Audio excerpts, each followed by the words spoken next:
Հիդրոթերապևտաբանության և մոնիտորինգի կենտրոնի տվյալով առաջիկա օրերին մայրաքաղաքում կպահպանվի մթնոլորտ արտանետված թունավոր օդը։ Մասնագետի կարծիքով աղտոտմանը նպաստել է չորացած տերևների այրումը, ինչն արգելված է օրենքով։ Փրկարար ծառայությունն այսօր անդրադարձել է նաև բուսածածկ որոշ հատվածներում բռնկված հրդեհներին, նշել, որ դրանց մեծ մասը ծառայության ուժերով մեկուսացվել է։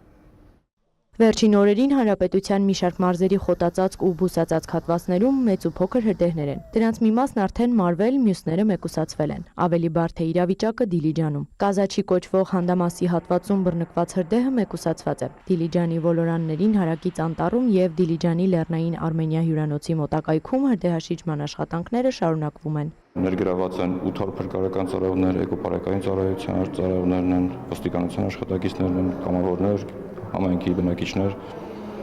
ինչպես նաև ներգրավել ենք Պաշտպանության նախարարության մեկ ուղղաթիռ։ Դեռևս 5 օր առաջ Գեղարքունիքի Ճամբարակ թթուջուր հատվածում բռնկված հրդեհի օջախներից 2-ը մարվել են, մյուսները մեկուսացվել։ Աշխատանքներն ինտենսիվորեն շարունակվում են։ Թե ինչի հետևանքով են առաջացել հրդեհները, առայժմ պարզ չէ։ Ըստ Փրկարար ծառայության ներկայացուցչի, դա կարող է պայմանավորված լինել չոր եղանակով։ Մարդկային գործոնը եւս չեն բացառում։ Նման դեպքերից խուսափելու համար էլ շրջակա միջավայրի ու ներքին գործերի նախարարությունները հորդորում են չայրել չոր տերևներն ու խոզանները։ Դրանք վնասում են օդը, հողը, երբեմն էլ դառնում հրդեհի պատճառ։ Դրանց այրումն արգելված է նաև օրենքով։ Նախատեսված է վարչական պատասխանատվություն, ֆիզիկական անձանց համար 50,000 դրամի չափով, իրավաբանական անձանց 200,000 դրամի չափով։ Ստացված ահազանգի հիմքով հարուցում է վարչական վարույթի սահմաններում դեպքը արձանագրվում է, եթե իրավախախտը հայտնի է, արտան ենթարկվում է վարչական պատասխանատվության, եթե հայտնի չի,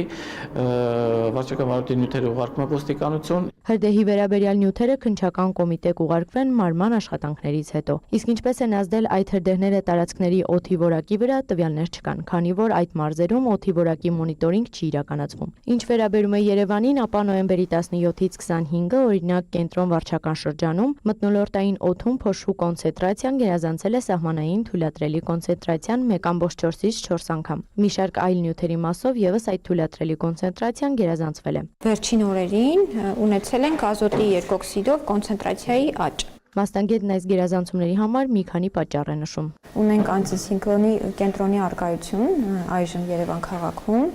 այսինքն ունենք քամիների դադար եւ սառը օդի շերտի կուտակում, այսպես ասած, եւ դրա հետևանքով աղտոտվածությունը եւս կուտակվում եւ մնում է գոգավորությունում, բայց նաեւ դրան եւս նպաստում է